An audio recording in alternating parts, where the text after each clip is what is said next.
Et salut à tous! Bienvenue dans cette vidéo pour vous montrer ce que je pense et faire des essais de l'AOR des V10. Donc d'abord, tour du propriétaire, l'antenne, je l'avais déjà montré, mais PNC, avec une espèce de petit cache qui a tendance à vouloir se barrer. C'est pour rendre plus hermétique. Le variateur, cranté, ça c'est pour les fréquences. Et ça c'est pour le volume de 0 au maximum.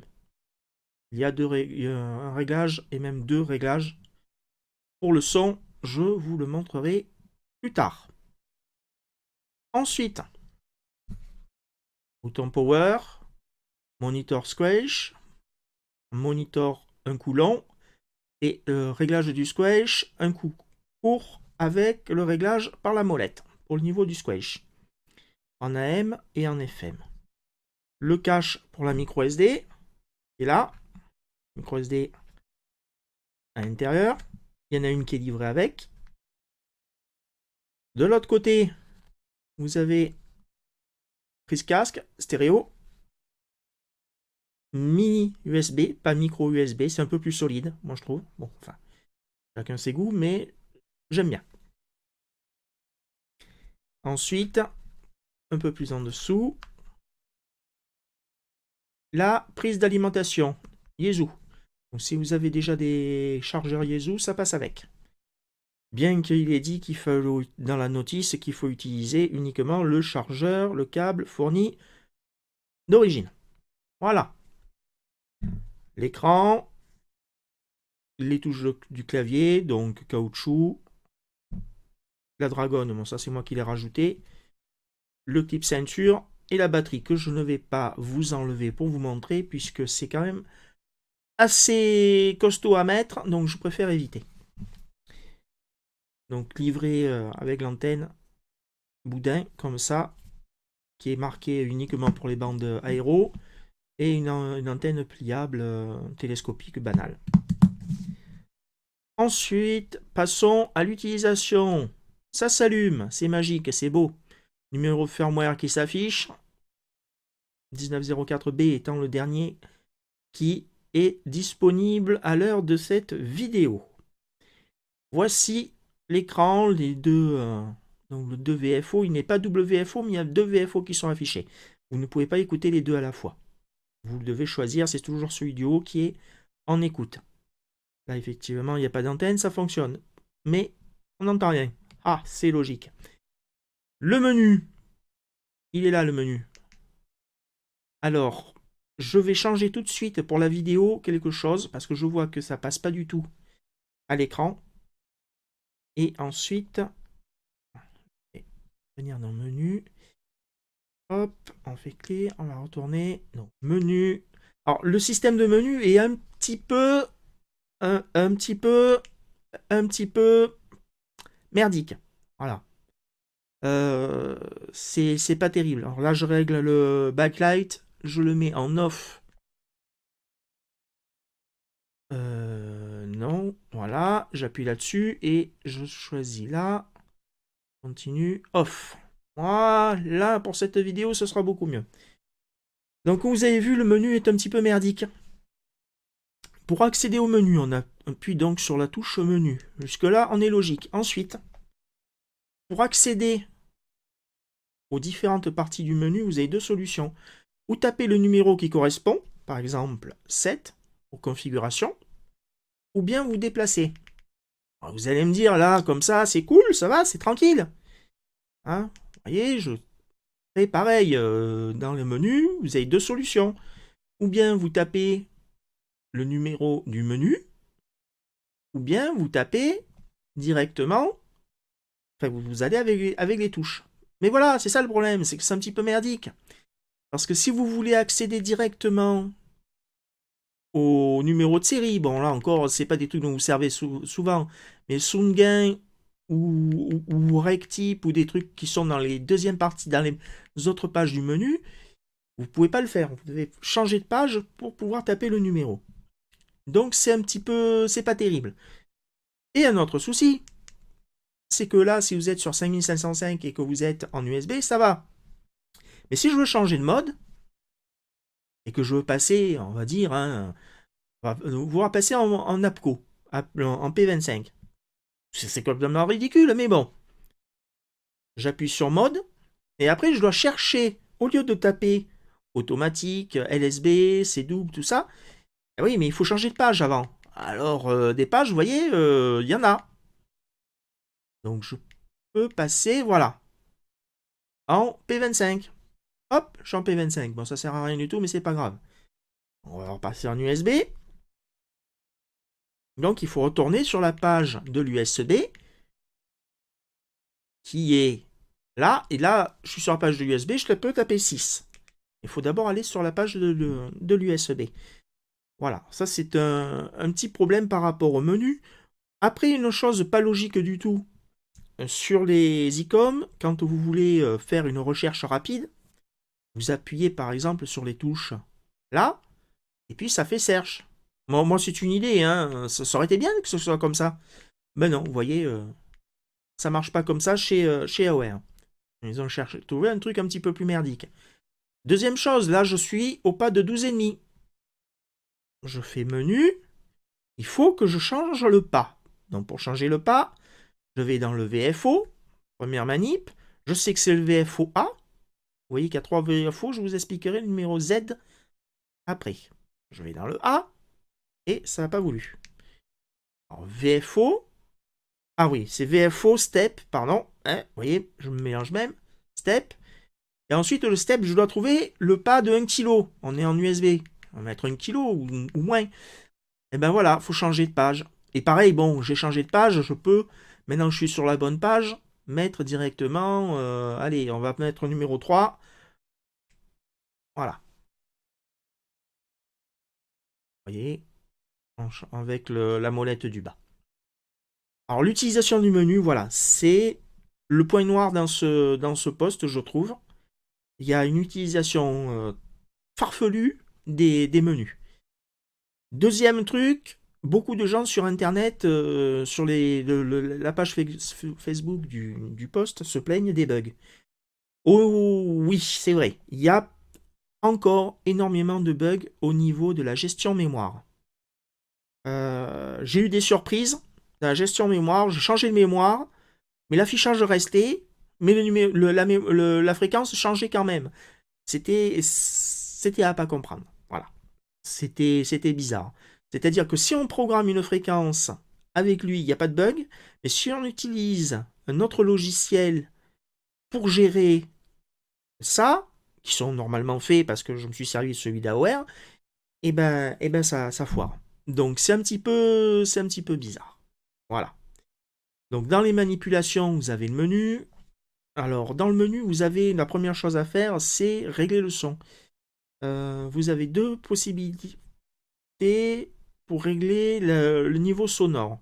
Donc menu, configuration, et il faut descendre dans vol ATT. Il fallait le savoir, volume atténuation.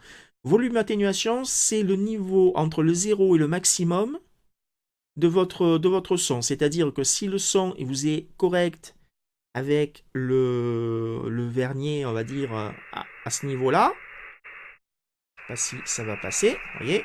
Bon, là, c'est du souffle blanc, évidemment. Mais là, je suis à 4. 5, c'est moins fort. Et alors, un petit truc pas logique, vous allez vite le comprendre, je suis à 10, bon, on n'entend plus rien. Et 12, c'est revenu plein pot. Faut pas chercher à comprendre. Voilà. Donc, je le remets à 4. Donc ça, c'est le réglage entre le 0 et le point maximum. Ensuite, vous avez... Je vais entrer, je retourne... Alors, chaque fois que je valide quelque chose, ça refait sortir. C'est aussi des trucs pas terribles. Hein. Je retourne dans la configuration. Et dans la configuration, je vais aller dans... Je vais vous montrer ça... Eh ben, c'était où? J'avais volume atténuateur. J'ai dû le passer. Voilà, son gain. Je l'avais passé. Son gain. Je trouve qu'il y a plus d'effets au niveau du son de gain en DMR. Donc ça, c'est aussi le gain audio que vous pouvez avoir sur un certain réglage de l'ABF. Moi, j'ai mis à 5,50. Bon, après, chacun voit comme il veut. Ça, c'est une chose. Ensuite, bon, il est correct. Hein. Après, voilà, c'est le plus gros point noir pour moi, c'est la gestion des menus.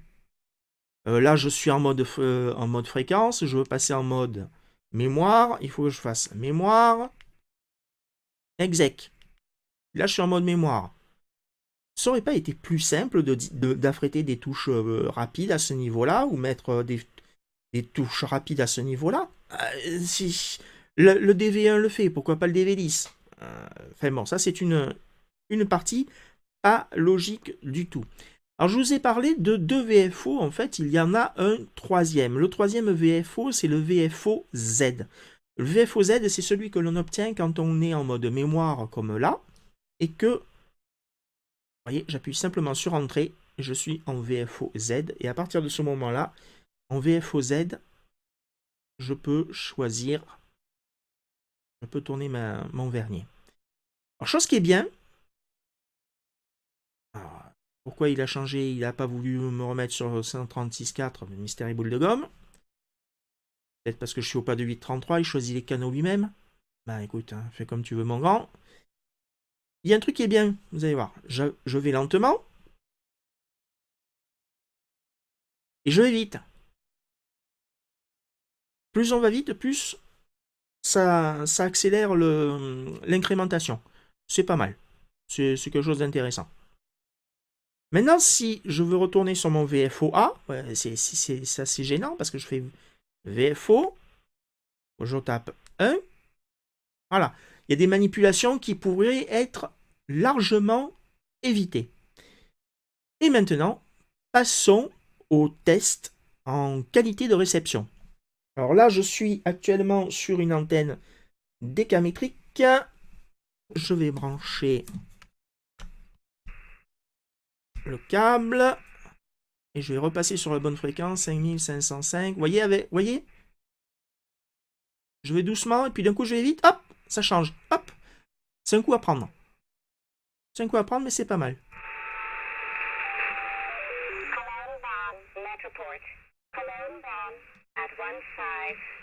Alors après, il y a d'autres personnes qui se plaignent de l'audio drift. Au bout d'un moment qu'il a été utilisé, ça chauffe, il y a un audio drift. Je l'ai laissé en fonctionnement toute une nuit avec le son coupé évidemment, donc il a chauffé. Je l'ai récupéré le lendemain matin. L'audio drift sur n'avait pas été, j'ai rien eu. Sur une fréquence comme ça, par exemple, j'étais toujours sur le même niveau. Voilà.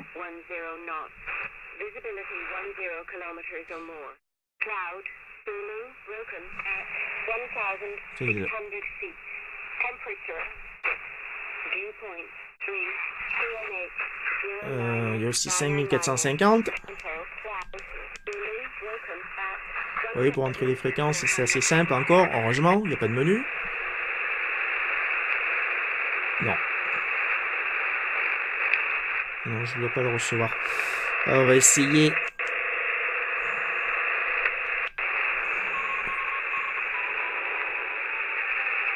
Alors là, évidemment, j'ai le paragraphe qui est à fond. Je suis sur une antenne décamétrique, hein, donc il reçoit bien. Alors, 7.074. Voilà, l'agréable doux du FT8.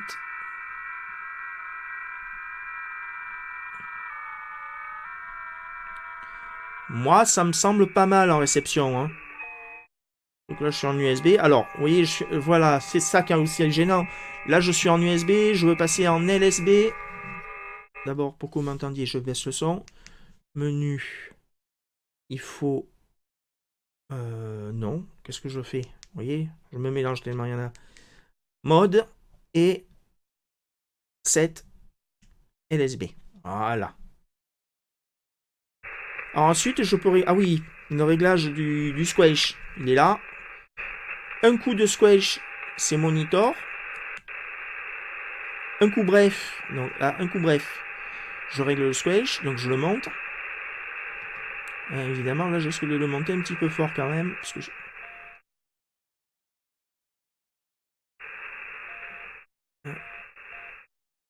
suis en train de monter plein pot, ouais, je suis sur une antenne. Bon là, c'est un mauvais exemple. C'est un mauvais exemple, je ferai l'exemple tout à l'heure en FM. Donc là, un coup bref, je repasse normal, et on va changer de fréquence. Il n'y a pas beaucoup de monde sur cette méga. Oula. Ça doit être le FT8, le FT4, enfin il y a tellement de FT. Alors j'aimerais bien trouver quelque chose.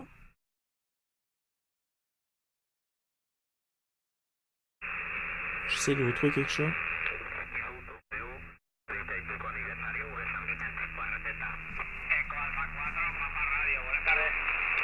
Ah.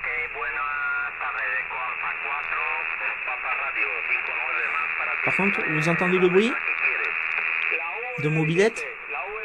J'ai un hélicoptère qui vient de passer au-dessus de la maison. Il a pris plein pot la mobilette.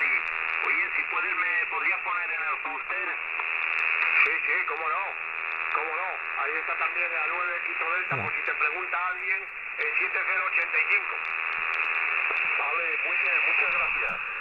Voilà. Je trouve qu'il a une bonne réception quand même. Hein. Je peux essayer plus bas, mais avec mon antenne décamétrique, c'est un petit peu... Ça risque de pas être terrible.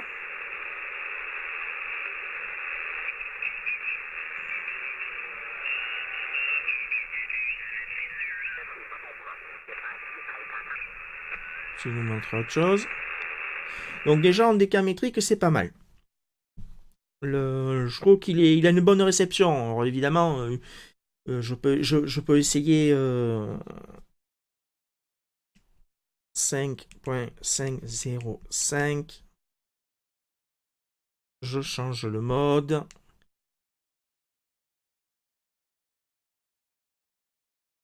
Et là, alors là, j'ai pas de souci. Là, je suis sur l'antenne décamétrique.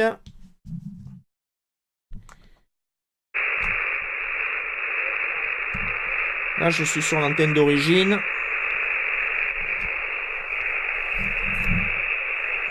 Il est évident que...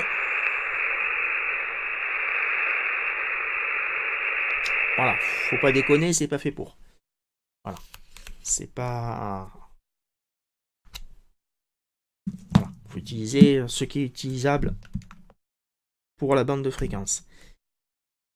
Alors maintenant, passons un petit peu au-dessus. Je vais essayer... 0.35. Alors cette fréquence-là, c'est pas à côté de chez moi. C'est l'aéroport. C'est pas du tout à porte à côté. Il y a une colline au milieu. Ouais, et là, j'ai quelqu'un qui passe la tondeuse dehors, je pense. Qui coupe les branches. Parce que là, c'est pas terrible du tout. Ouais. Quelqu'un qui est en train de passer... Il y a du bruit. Il y a un petit peu trop de bruit. Je vais me mettre sur la tisse.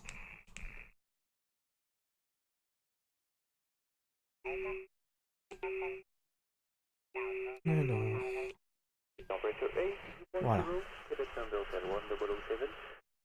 Et évidemment, comme je suis un petit peu blanc sur les bords,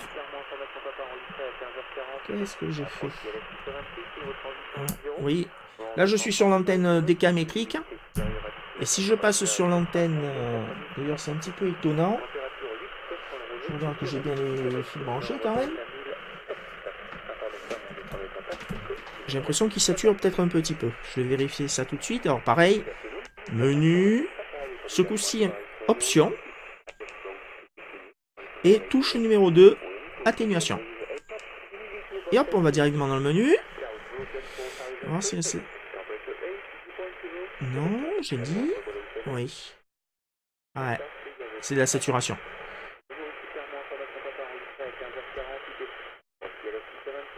Ah, je sais pas, des fois c'est bizarre. Il y a des réactions un petit peu bizarres de temps en temps.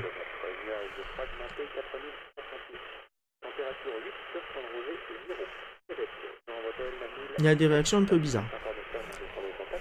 Si maintenant je passe sur... Ah, mais il y a quelqu'un qui doit passer la tondeuse dehors ou je sais pas quoi, mais... Waouh, là, il y a du... J'avais pas autant de QRM. J'ai fait une vidéo pour essayer il y a quelques jours, j'avais pas ce bruit. Hein. Waouh, là, c'est affreux. Là, franchement, c'est affreux. Bon, ça, c'est censé être la balise. Bon, bah, là, c'est raté pour cette fois.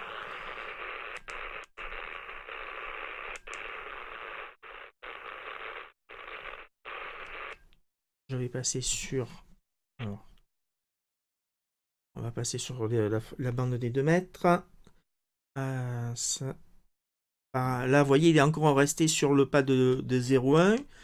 C'est un petit peu enquiquinant quand même. VFO, step, pour choisir son pas. Et après, évidemment, comme c'est 12,5 que je veux mettre, il faut que je change de page. Et, ouais, alors, à première vue, il y a des raccourcis. On peut faire 0 ou point si on veut changer de page. Je vais juste m'en apercevoir. Bon, c'est pas grave. Mais c'est quand même un petit peu pas terrible. Alors, c'est quelque chose. J'aimerais bien qu'il y ait un relais qui soit déclenché un petit peu loin. Alors, l'utilisation, moi, je vais vous montrer comme ça l'utilisation du squash. Donc là, si je mets un coup bref, là, ça s'est affiché. Je règle mon squash. Et le vernier qui est là. Je rappuie un coup bref, c'est revenu. Je veux maintenir le squash ouvert, je reste appuyé. Voilà.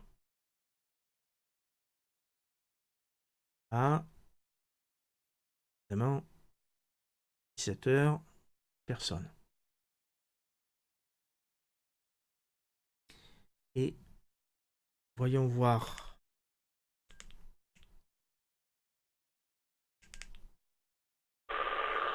Ah! Oh, mais il sature sévère, j'ai l'impression.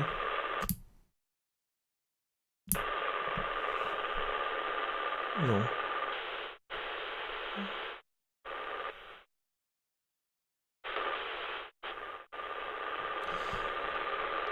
Alors, dans les modes, vous avez plusieurs possibilités quand vous avez une diffusion. Donc, vous avez la possibilité dans le menu mode de passer en automatique. Là. Ou, moi, je préfère utiliser le mode, directement le mode qui va bien. Parce que, par exemple, sur une trame DMR, si vous êtes en mode automatique, vous allez entendre au début le bruit de la trame DMR. Pour vous faire la démonstration, Anytone avec un joli petit logo. Et je vais me mettre sur la fréquence MR8. Alors ça doit être me mettre sur... Ouais, parce que là j'ai le relais, là je suis sur le relais de Clermont, mais je le reçois trop. C'est selon le sens du vent. Je vais me mettre en automatique.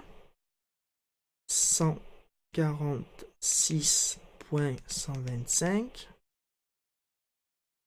Là, je suis en mode automatique. Et, c'est pas 146. Ouais. Évidemment, 446.125. C'est sûr que ça marchera mieux. Et je suis sur la bonne fréquence. Alors, je sais pas si... Ouais, ça a été imperceptible. Mais il y a eu le début... Mettre le son un petit peu plus fort peut-être. Et en éloignant le poste. Bon. Il y a eu le début de la porteuse DMR qui c'est gênant au bout d'une dizaine de fois. Donc c'est pour ça que je préfère utiliser directement le mode qui va bien. Pour ce qui est de la qualité sonore, je vais vous faire un petit essai. Pour cela, je vais m'en éloigner. Je vais m'éloigner du micro. 1, 2, essai. Voilà, la qualité sonore en DMR.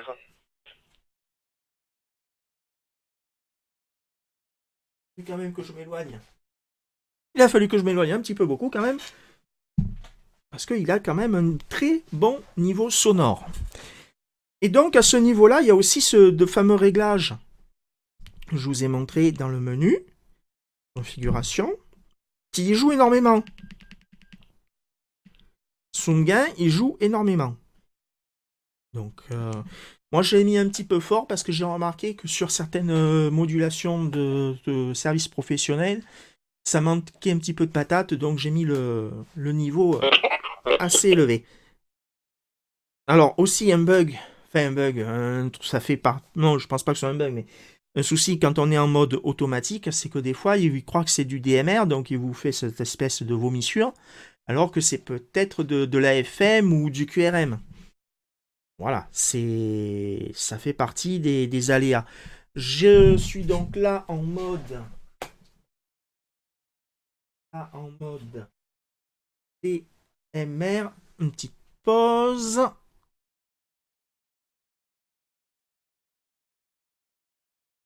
Donc voilà, le truc c'est que il est pas, par exemple, alors là, voilà, j'ai pris mon Yezu. Si, vous voyez, il devrait comprendre que c'est du fusion, du C4FM. Mais il ne le comprend pas. Il me balance une vomissure après. Donc je suis pas obligé de passer en manuel. Et Yezu.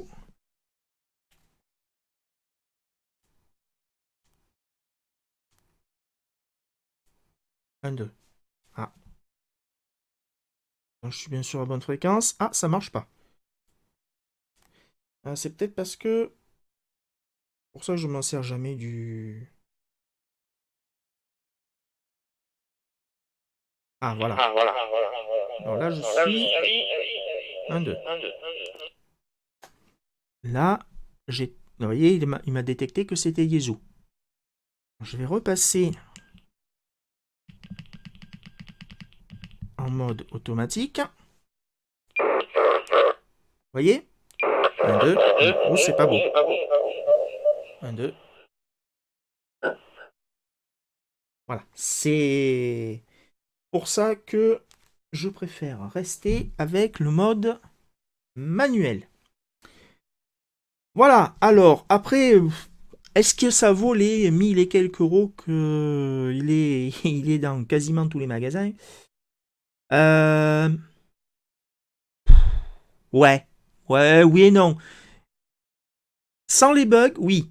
Mais avec les bugs, ça fait un peu mal au popotin. Voilà. Les défauts, comme je vous dis, les bugs. Le fait d'avoir des menus complètement merdiques.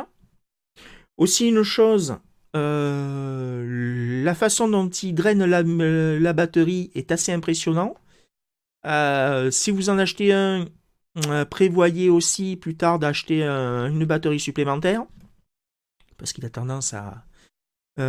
techniquement parlant, en éloignant les enfants, je dirais qu'il aspire plus qu'une Y à la péage. C'est pour dire. Et puis voilà. Sinon, très bon poste. Après, les modes qu'il fait, il fait quasiment tous les modes numériques professionnels possibles. Avec la dernière mise à jour, il fait le Tetra. Amis français que nous sommes tous très contents d'avoir du Tetra à écouter. À chier. Alors pour le Tetra, évidemment, pour des raisons légales, je ne vais pas vous faire la démonstration comme quoi ça fonctionne. Mais, oui, non, je t'ai pas sonné, toi. Voilà, vous voyez, il a dû prendre un QRM qu'il a cru que c'était quelque chose. Je baisse le son, je suis sur une fréquence tétra. Et TTC, ça ne veut pas dire toute taxe comprise. Et voilà. Alors, il y a aussi une chose à régler. Et là, je vois qu'elle est... Non, c'est bon. Il y a toujours dans la possibilité dans le menu, vous avez un menu dans les configurations pour un économiseur de batterie. Et j'ai remarqué que l'économiseur de batterie causait plus de problèmes qu'autre chose, donc je l'ai viré. Voilà, c'était le Power Save. Voilà. Power Save, je l'ai viré. Le Xtail Offset, je suis là dans le menu, a été mis à la dernière mise à jour pour ceux qui se plaignaient du drift en fréquence. Moi, je n'ai pas de problème, donc tant mieux. Voilà. Sinon, globalement, très très satisfait de cet achat et il fait bien son taf. Voilà. Vous me direz ce que vous en pensez. Si vous voulez que je fasse des essais un petit peu plus poussés sur certains modes que je possède, hein, parce que j'ai pas, à part du DMR et du C4FM, je n'ai ni des stars, ni rien, pas d'autre chose. La FM évidemment. Mais voilà. En antenne, je fais ce que je peux. Hein. Je vais remettre 5. Vous voyez, par exemple, là, c'est pour ça que je vous parle du menu qui est merdique. Là, je suis en DMR. Je veux. Vous voyez, il a pris pendant un moment, il a un petit peu de mal à réagir. Si je veux repasser sur 5005, 5.505, voilà, évidemment. Voilà, il m'a mis en FM. Pourquoi? Je sais pas. Il a décidé que c'était de la FM. Donc vous voyez qu'il détecte pas que c'est de l'USB alors qu'il est en mode automatique. Hop, hop. Ah oui, puis il a décidé aussi que j'étais au pas de 10 kg. Il a aussi décidé que j'étais au pas de 10 kg. Voilà, il y a des trucs qui sont un petit peu enquiquinants. Vous voyez, menu, step, chaque fois, il faut faire la manipulation. Et c'est pète cacahuète. Voilà. Allez, on va tourner 5505 pour finir cette vidéo. Pratique d'avoir des balises un petit peu en décamétrique. Là, je suis sur la décamétrique. Voilà. Allez, sur ce, bonne soirée, bonne journée, bon après-midi. Et à une prochaine vidéo.